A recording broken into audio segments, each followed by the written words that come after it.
Yo, man, so we had the conversation about quarterbacks, right? And what do you do with all these young quarterbacks? And there's been a lot outside of Jaden Daniels who have struggled this year and even last year, sans CJ Stroud. And now there's some conversation about what the Patriots are doing with Drake Maye. We heard during the offseason that he's looked good. He's been amazing. And Drake Maye's even said, yeah, he's been the best quarterback, but they're going to go with Jacoby Brissett. Well, and Jacoby Brissett is exactly what he is. Backup, pro, everybody seems to like him. But at the end of the day, you're not necessarily going to win a lot of games with Jacoby Brissett. And now we're hearing there's backlash with the Patriots, the players.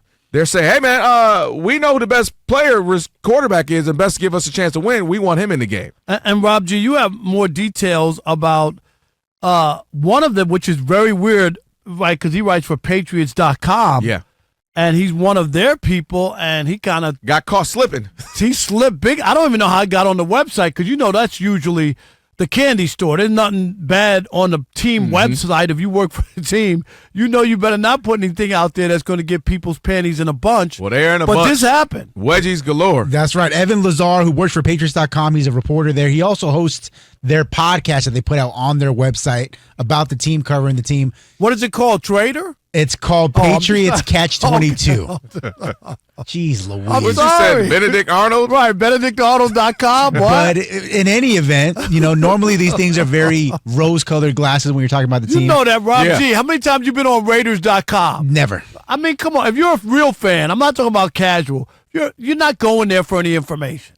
Right. Well, and all those real fans missed out because he dropped some. He dropped the bomb so on them. He was on his latest right about that. His latest podcast talking about the quarterback situation. K-Dub said right now, talking about the locker room, they're teetering on mutiny, and he goes on to explain that they're at the point now. 52 guys in the locker room. They all watch these two quarterbacks practice every single day. They all know they drafted Drake Maye 3rd overall.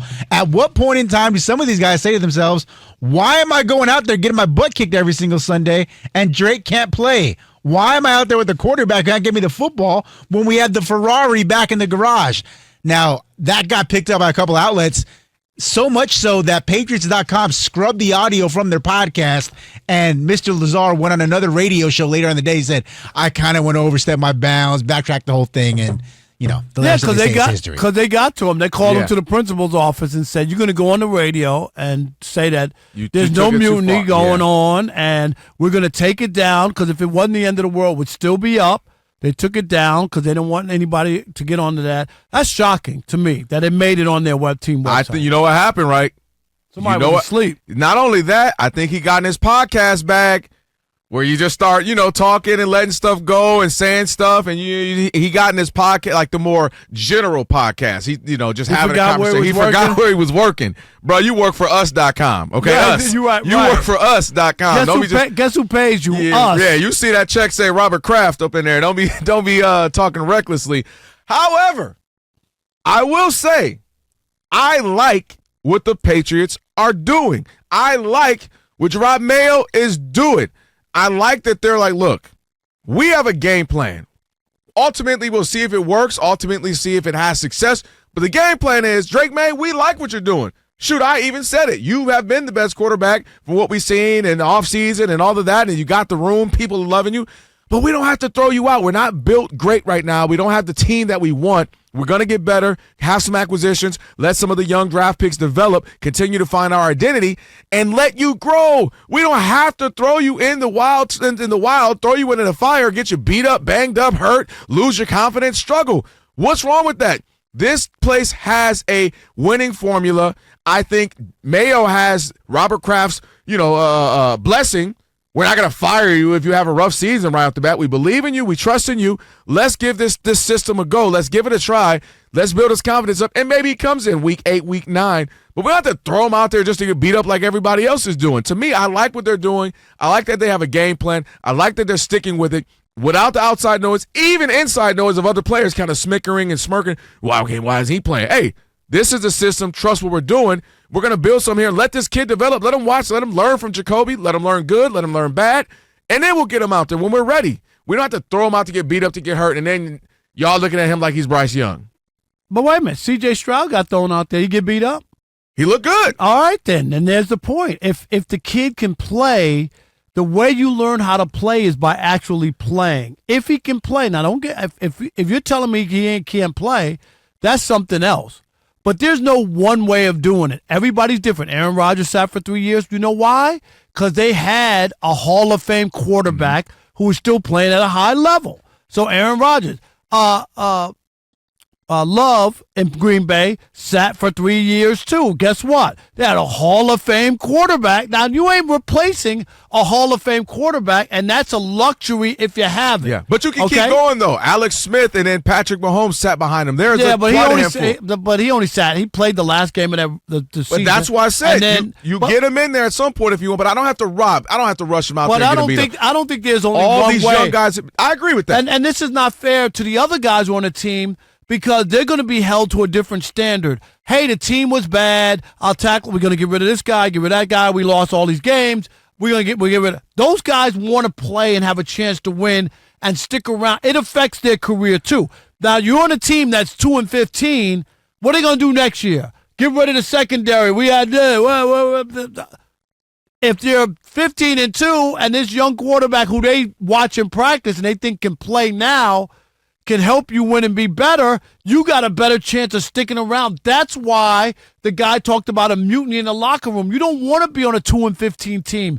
You don't want to get your butts kicked every night. People, then it's like, it's not only with the Patriots, it's with the other teams. I don't want that guy. He was in the secondary with the Patriots. Remember they gave up all those points and they lost all those games? I hear everything you're saying. Now I'm not interested in him. And if you're good and you're playing the right way, you'll get picked up. You'll be on another team. I think we have C.J. Stroud as an anomaly. That's why we always bring him up. Jaden Daniels is an anomaly right now. How? These young guys are struggling. That's more than one. No, these guys are struggling like crazy. Have you seen what they're doing? They look terrible. All these young quarterbacks are struggling and have been over the last few years. But that doesn't mean that Drake Maye is going to. Right, and I'm not, and I don't disagree. That's what I'm saying. It's not. What I'm saying is, my only point is, I like that they have a game plan and like this is what we're going to do. What's the game plan? We're going to allow him to continue to behind the scenes develop, to grow, ask the questions, watch the good, watch the bad. How do you learn how to play? By practicing, by playing, but not getting killed. And if I have a team where I don't believe in right now, I'm like, yo, this ain't the team. I don't want to rush them out there. Oh, we'll be 4-13. Let's wait. Let's see what's what. We'll get them out there, get them some reps, and then we'll see what we got. I just like that they have a system, a way about it. They're buying into this, and when he's ready, he's ready. When we want to put him out there, we don't have to come out there and get him killed just for the sake of say, see, we made Rob Parker happy. We got him out there and got him killed. No, what if you put him out there and the guy wins 7 straight games? I mean, you don't know that. You do know that ain't happening. Joe Burrow played right away for the Bengals, got hurt his first year, took him to the Super Bowl his second year. He played right away. There are situations of young players. There are situations. So I'm just saying, if Drake Maye is that guy. The vast majority have. Caleb Williams was the best talent we've ever seen. This best talent since this person, since Andrew Luck. Oh, the most assured pick. And he may be in some years. But right now, he's looking worse than Justin Fields. And we saw what they did with Justin Fields. Got him out of here. No. You see what Bo Nix looking like. If you listen to some of the people in the NFL, the GMs and other personnel, a lot of that, what the Bears are doing, isn't helping Justin. I mean, but that's my point. If you're not ready for it yet, why just throw them out there? I'm not saying it'll never happen. You absolutely are going to have quarterbacks that can come out there and who can play. All I'm saying is if he can play and he's ready to go, that was like the Jordan Love. Let me tell you something. If they really knew back when they had a chance to trade Aaron Rodgers at the draft, you remember that whole scenario to go to Denver? Like, they could have got a boatload for Aaron Rodgers, I think coming off an MVP. See, like, that could have happened, but they weren't confident in Jordan Love, so that's why they didn't make it happen. And then it wasn't until later, you know what I mean, a couple years later, because you could have had Jordan Love plus the plethora of picks and stuff you would have gotten for Aaron Rodgers to help your MVP, team. Yeah. Exactly. But you know what I also like is the fact that, to your point right there, maybe Mayo, offensive coordinator, is like, yo, he's got the goods. This is our guy. He ain't ready right now. So you're man, when we ready, no. And all the players, oh, he's ready.